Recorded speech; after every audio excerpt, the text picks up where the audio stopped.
Good morning students. जैसा कि हमने लाइव क्लास में पढ़ा था ट्रांसपोर्ट ऑफ गैसेस, तो दो गैसेस आप जानते हैं ट्रांसपोर्ट होती है, एक तो ऑक्सीजन और एक कार्बन डाइऑक्साइड। तो पहले आप देख रहे हैं ऑक्सीजन ट्रांसपोर्ट। ऑक्सीजन बेटा दो फॉर्म में ट्रांसपोर्ट होती है।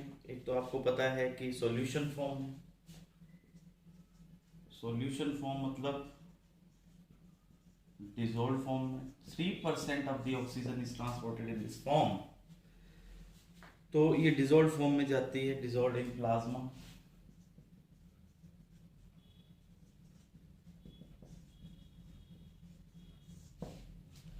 इसके बाद बेटा ऑक्सी हीमोग्लोबिन की फॉर्म में भी जाती है, बची 97% ऑक्सी हीमोग्लोबिन।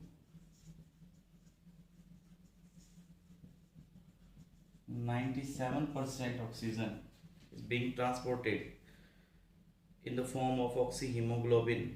तो हीमोग्लोबिन में जो आयरन आयंस होते हैं बेटा, देखो हीमोग्लोबिन कहाँ मिलता है? आरबीसी में। इसमें कौन होते हैं? Iron. It combines with the oxygen, loosely combined with the oxygen, तो ये बनाता है बेटा ऑक्सीहीमोग्लोबिन। इस प्रोसेस को बोलते हैं oxygenation. This is called as oxygenation. तो ये जो कंबाइन होना है ऑक्सीजन का with the haemoglobin, this is called oxygenation. This process is specifically called. अब जो हीमोग्लोबिन है उसमें उसकी अगर हम इक्वेशन लिखते हैं बेटा, तो this is +4 oxygen and it forms Hb4OA। This is oxygenation actually. That compound get formed is oxyhemoglobin। और ये फॉरवर्ड डायरेक्शन में भी चलती है, बैकवर्ड में भी। ये ऐसी तो चलती है बेटा लंग्स में, और बैकवर्ड में जो चलती है बेटा वो टिश्यूज में चलती है। ठीक है। तो हीमोग्लोबिन की स्पेशल प्रॉपर्टी है कि ये जब ऑक्सीजन मिलती है तो ऑक्सीजन से कंबाइन करता है, और जब कार्बन डाइऑक्साइड हायर कंसंट्रेशन में होती है तो ऑक्सीजन को रिलीज कर देता है और कार्बन डाइऑक्साइड से जुड़ जाता है। तो एक मैंने आपको लाइव क्लास में डिस्कस किया था कि कितने परसेंटेज हो सैचुरेशन की हीमोग्लोबिन की जब वो लंग्स में से पास होगा। तो मतलब अगर हम ये रिलेशन देखते हैं कि पार्शियल प्रेशर ऑफ ऑक्सीजन कितना है और कितने परसेंट हीमोग्लोबिन सैचुरेट हुआ है, so the relationship between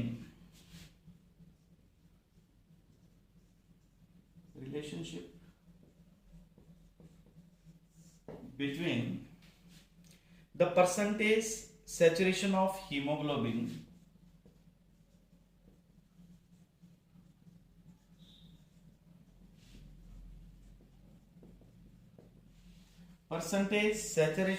hemoglobin in the blood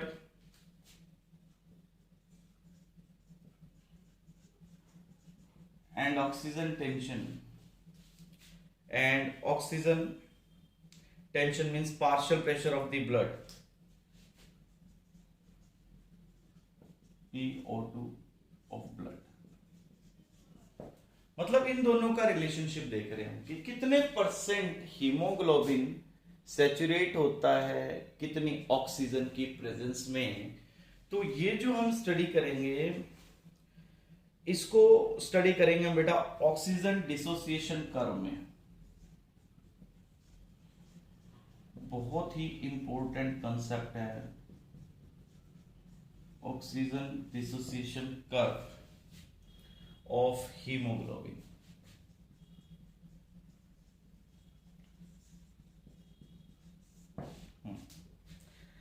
अब अगर इसका ग्राफ प्लॉट करते हैं, पहले मैंने आपको नोट करवाया था कि कहां पे कितना पार्शियल प्रेशर है ऑक्सीजन का। तो इंस्पायर्ड एयर में जैसे यहां पे ये जैसे ट्रैक अगर आप देखते हैं, रफली अपन जैसे ये डायग्राम बनाया था, तो आपको याद होगा, तो यहाँ पे एयर में तो मैंने कहा था यहाँ पार्शियल प्रेशर रहता है बेटा 159, और यहां लंग्स में जब पहुंचता है तो यहां हो जाता है बेटा 104। ये कैसे कम हो गया? How it get reduced?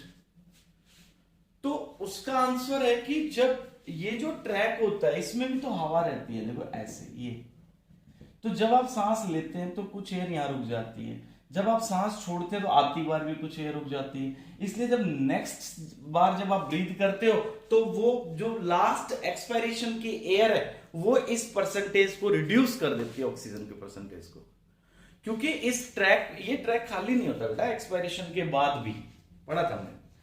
तो इसलिए यहां पे जो गैस पहुंचती है ऑक्सीजन की, उसका पार्शियल प्रेशर 104 रह जाता है, 0। अब इसके बाद है बेटे कि इसका अगर हम ग्राफ प्लॉट करते हैं, देखो यूं एक्स एक्सिस वाई एक्सिस का, तो इस साइड तो है जैसे गैसियस प्रेशर ऑफ ऑक्सीजन,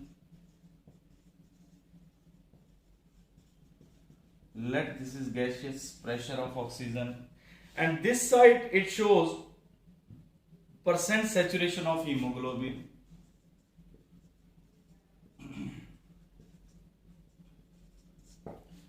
तो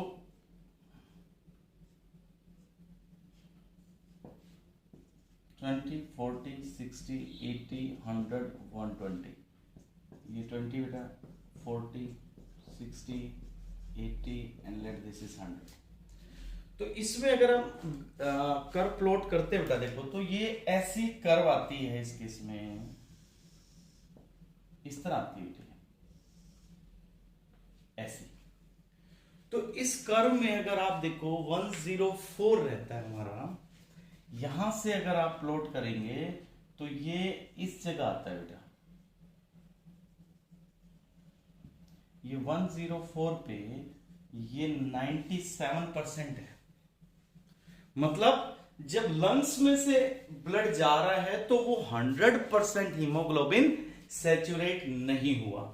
फिर हमने एक चीज और पढ़ी थी कि जो ब्लड लीव करता है टिश्यूज को, जब वो डीऑक्सीजनेटेड ब्लड आता है तो अप्रोक्सीमेटली 40% 40 mm ऑफ Hg उसमें रहता है, देखो यहां पे। तो जब ये 40 है तो ये करीबन करीबन 70% अब भी जुड़ा हुआ है, मतलब डीऑक्सीजनेटेड ब्लड में भी 70% हीमोग्लोबिन सैचुरेटेड है, और ऑक्सीजनेटेड ब्लड के अंदर जब वो कंप्लीट वहां से ऑक्सीजनेट होकर निकल रहा है 97% सैचुरेट हुआ है। तो मींस आपका 70% haemoglobin, 70% haemoglobin always remain combined with the oxygen even in deoxygenated blood। even deoxygenated blood के अंदर भी वो 70% तो ऑक्यूपाइड है ही। और एक इंपॉर्टेंट बात और बेटा कि ये जो कर्व है, अगर ब्लड में एच आयन कॉन्सेंट्रेशन बढ़ती है, मतलब ब्लड की एसिडिटी इंक्रीज होती है। सेकंड बेटा, ब्लड के अंदर कार्बन डाइऑक्साइड बढ़ती है तो भी एसिडिटी ही बढ़ेगी एक्चुअली, और टेम्परेचर इंक्रीज होता है बेटा। और बेटा 2,3 डाइफॉस्फोग्लिसरेट, 2,3 डाइफॉस्फोग्लिसरेट,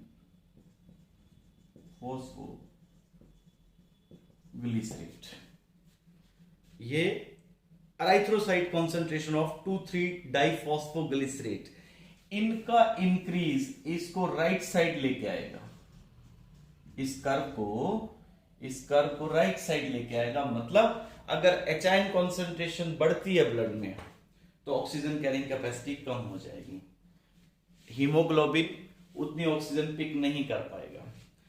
बॉडी टेम्परेचर बढ़ता है, मतलब फीवर हो, तब भी कैरिंग कैपेसिटी कम हो जाएगी। अब इसके बाद है बेटा कि कितना हीमोग्लोबिन कितनी ऑक्सीजन उठा के लेके जाता है। देखो बेटा, 1 ग्राम haemoglobin, 1 grams of hemoglobin combines with approximately 1.34 ml of oxygen। और नॉर्मली हम कहते हैं हमारे पास 14.5 ग्राम है हीमोग्लोबिन, पर डेसीलीटर, यानी 100 ml ब्लड में इतना है। तो इतना कितने के साथ कंबाइन करेगा, इसको मल्टीप्लाई अगर आप करेंगे 14.5 को 1.34 के साथ, तो you will get the answer 19.43। मतलब 100 ml ब्लड अप्रोक्सीमेटली आप कहें तो 20 ml ऑक्सीजन को कैरी कर सकता है। इसके बाद एक इफेक्ट है बेटा Bohr effect. Bohr effect,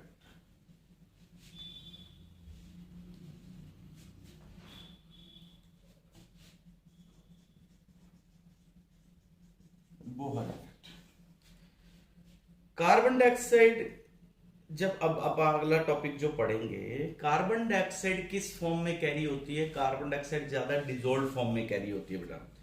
carbon dioxide पानी से रिएक्ट करके क्या बनाती है, कार्बोनिक एसिड। ये अभी पढ़ेंगे आप बेटा, ये बनाती है कार्बोनिक एसिड H2CO3। और ब्लड में अगर एसिड आया है तो पीएच क्या होगी, कम या ज्यादा, कम हो जाएगी। एसिडिटी बढ़ गई ना बेटा, कम पीएच मतलब एसिडिटी होगी। तो जैसे ही कार्बोनिक एसिड बनता है पीएच कम होती है, कहां पे, lower in active tissues. Active tissues का मतलब जो ज्यादा कार्बन डाइऑक्साइड निकाल रहे हैं, जितनी ज्यादा कार्बन डाइऑक्साइड आ रही है उतनी ही पीएच कम हो रही है ब्लड में। तो पीएच जैसे ही कम होगी तो इट इंड्यूसेस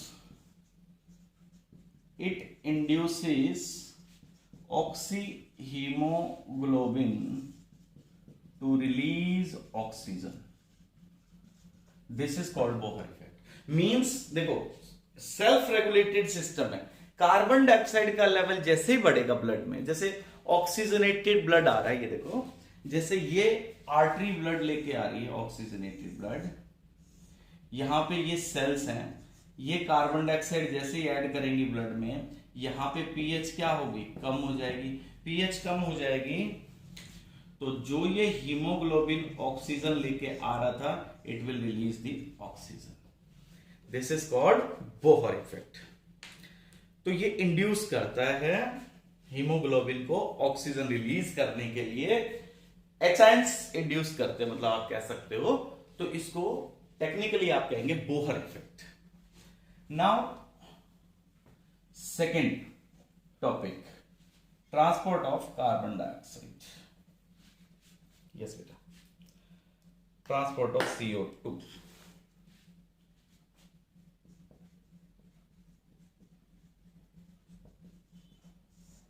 ऑक्सीजन तो दो ही फॉर्म में आ रही थी। कार्बन डाइऑक्साइड की सोल्यूबिलिटी हमें पता है ज्यादा होती है, carbon dioxide more soluble than oxygen. तो ज्यादा ये कार्बन डाइऑक्साइड किस फॉर्म में मूव करेगी बेटा, ये ट्रांसपोर्ट होगी सोल्यूबल फॉर्म में। तो पहला, इसके ट्रांसपोर्ट के तीन मेथड्स हैं, there are 3 ways of transport. First is in dissolved state, carbon dioxide being transported in dissolved state. कितनी की बेटा, approximately 5 to 7% of CO2 dissolved in plasma. जो ब्लड में प्लाज्मा है ना बेटा, उसमें डिसॉल्व होके। सेकेंड बेटा, कार्बा अमीनो हीमोग्लोबिन की फॉर्म में, कार्बा अमीनो हीमोग्लोबिन की फॉर्म में, मतलब हीमोग्लोबिन के साथ भी कंबाइन करती है। Approximately 20 to 25% carbon dioxide get combined with haemoglobin. जो बची हुई है in the form of bicarbonate, in form of bicarbonate. So जो ये कार्बोनेट की फॉर्म में जा रही है, ये मेन फॉर्म है इसकी ट्रांसपोर्ट की। तो मैं डायग्राम से आपको एक्सप्लेन कर रहा हूं कि कार्बन डाइऑक्साइड कैसे कैसे ट्रांसपोर्ट होती है। जैसे ये ब्लड वेसल है, ये बेटा आरबीसी है, जैसे ये आरबीसी है। तो आरबीसी जैसे ये टिश्यूज हैं, यहां पे ये सेल्स, यहां से अब जो बाहर ब्लड है, इस ब्लड के अंदर यहाँ पे पानी भी है, साथ में प्लाज्मा भी है। ये प्लाज्मा है बेटे, and this is RBC, red blood cells. अब जैसे ही कार्बन डाइऑक्साइड आती है, कार्बन डाइऑक्साइड इसमें आते ही, अच्छा 5 to 7% तो यहीं डिसॉल्व करिए। देखो इसी जगह पे यहां 5 to 7% यहां आ गई। अप्रोक्सीमेटली 70% जो आरबीसी के अंदर एंटर करेगी। देखो मैं फिर से बताता हूं आपको, 5 to 7% तो यहां हम लिख देंगे डिसॉल्व्ड इन प्लाज्मा। 27% जो कार्बन डाइऑक्साइड यहां आई है अंदर आरबीसी के, यहां CO2 कंबाइन करती है विद द वाटर। वाटर कहां है? आरबीसी के अंदर जो पानी है उससे कंबाइन करने के बाद बेटा यहां पे एक एंजाइम है कार्बोनिक अनहाइड्रेज, Ca लिखते हैं इसको, carbonic anhydrase. It converts it into H2CO3, इसको मैं Ca लिख रहा हूं, कार्बोनिक अनहाइड्रेज। मैं फिर से बता रहा हूं बेटा, जो कार्बन डाइऑक्साइड ब्लड में आई उसका 5 to 7% get dissolved into the plasma of the blood.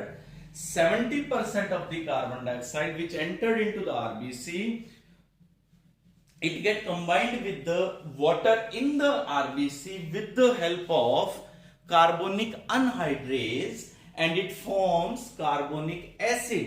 This carbonic acid with the help of carbonic anhydrase get dissociated into H positive plus HCO3 negative, H positive and HCO3 negative में break down हो जाएगा। अब बेटा bicarbonate ions ये वाले, ये यहां से बाहर आते हैं, कहां? ब्लड के अंदर यानी प्लाज्मा में। और जब ये निकलते, क्योंकि अंदर से नेगेटिव चार्ज बाहर आ रहा है, तो आरबीसी का आयनिक बैलेंस बिगड़ गया, डिस्टर्ब हो गया। तो इसको कंपनसेट करने के लिए, इसको मेंटेन करने के लिए यहां से बाहर से क्लोराइड आयन, क्योंकि क्लोरीन पे भी क्या चार्ज है? नेगेटिव, तो ये अंदर की तरफ मूव करके इसको कहते हैं बेटा chloride shift. This is called chloride shift. Bicarbonate ions बाहर की तरफ मूव करेंगे और उनके इक्विवेलेंट क्लोराइड आयंस अंदर मूव करेंगे, इसको कहते हैं क्लोराइड शिफ्ट या hamburger phenomena. This is chloride shift और हैम्बर्गर फिनोमिना। देखो बेटा, कार्बन डाइऑक्साइड जो सेल के अंदर एंटर करती है, सेल के अंदर एंटर करने के बाद वो कंबाइन होती है H2O के साथ। H2O के साथ कंबाइन करने के बाद H2CO3 में, इसको कहा हमने, ये एंजाइमेटिक रिएक्शन थी, किसने करवाई? कार्बोनिक अनहाइड्रेज ने। कार्बोनिक अनहाइड्रेज की हेल्प से ये फिर कन्वर्ट हो गया H पॉजिटिव और बाइकार्बोनेट आयन में। बाइकार्बोनेट आयंस बाहर की तरफ मूव करते हैं, इन रिटर्न क्लोराइड अंदर जाता है, इसको कहते हैं क्लोराइड शिफ्ट। हाँ जी, हाइड्रोजन आयंस जो बने हैं ये वाले, ये क्या करेंगे? These hydrogen ions get combined with hemoglobin to form, यहां ध्यान देना बेटा, HHB. This is called homoglobinic acid. This is called homoglobinic acid. Bicarbonate तो बाहर भाग गए, H आयन जो थे वो हीमोग्लोबिन से जुड़ गए और इन्होंने एक एसिड बना दिया, होमोग्लोबिनिक एसिड। हाँ जी, और जो बाहर चले गए ये वाले, ये क्या करेंगे यहां पे, इनके ऊपर भी तो नेगेटिव चार्ज है, तो क्या ये ब्लड का नेगेटिव चार्ज इंक्रीज कर देंगे? तो इनका जो नेगेटिव चार्ज है, ये बाइकार्बोनेट आयन जो बाहर आए हैं, ये आते ही यहां ब्लड में Na से जुड़ जाएंगे, Na पॉजिटिव के साथ, और ये बना देंगे NaHCO3, sodium bicarbonate. Sodium bicarbonate बन गया बेटे।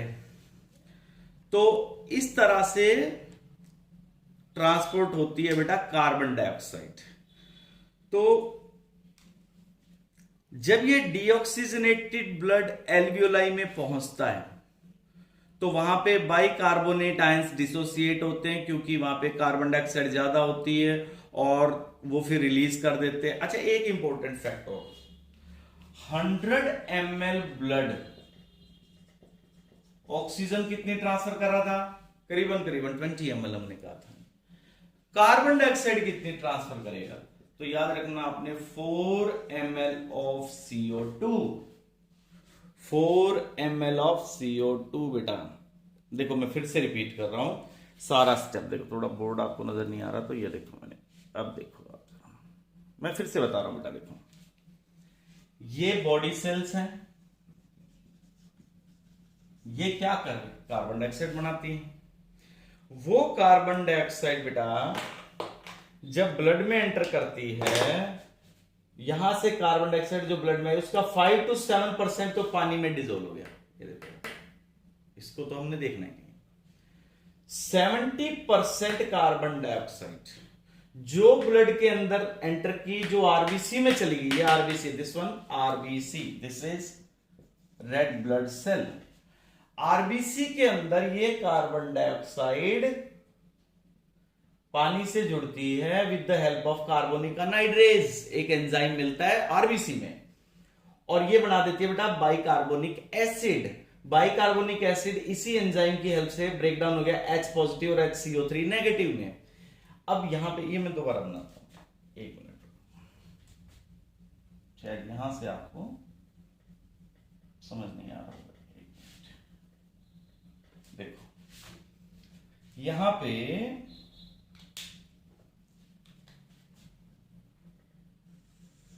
ये बेटा ब्रेक डाउन हो गया H पॉजिटिव और HCO3 नेगेटिव।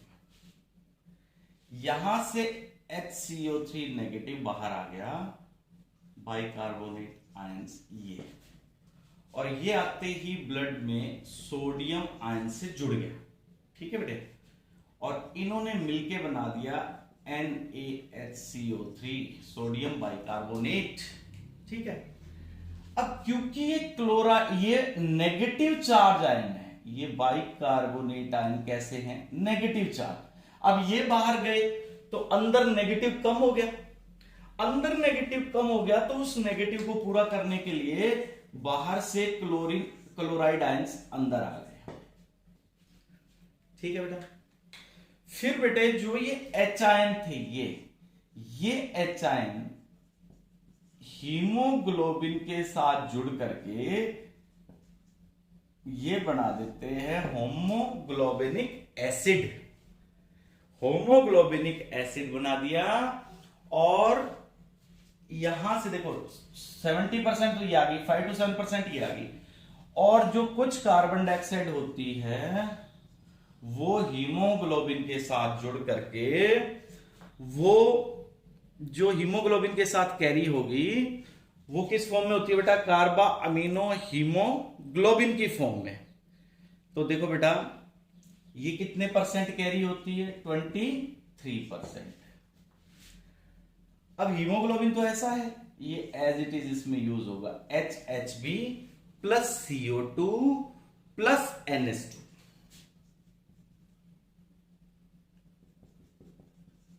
और ये बना देंगे बेटा कार्बा अमीनो हीमोग्लोबिन। इसका फॉर्मूला क्या होगा? H.HB NH COOH, carbamino haemoglobin. इस फॉर्म में ये चलती है बेटा, ये 23% तो इस फॉर्म में, 70% इस फॉर्म में, और रिमेनिंग जो होती है वो डिसॉल्व फॉर्म में चलती है। इसको आप एज इट इज ड्रॉ करेंगे अपनी नोटबुक पे, और फिर आप अपने आप से करके देखेंगे इसको, तब ये चीज समझ में आएगी बेटा। ठीक है, ये हमने ट्रांसपोर्ट कंप्लीट कर लिया है ऑक्सीजन का और कार्बन डाइऑक्साइड का बेटा। बहुत ही इंपॉर्टेंट कंसेप्ट है थ्योरी प्लस नीट के लिए।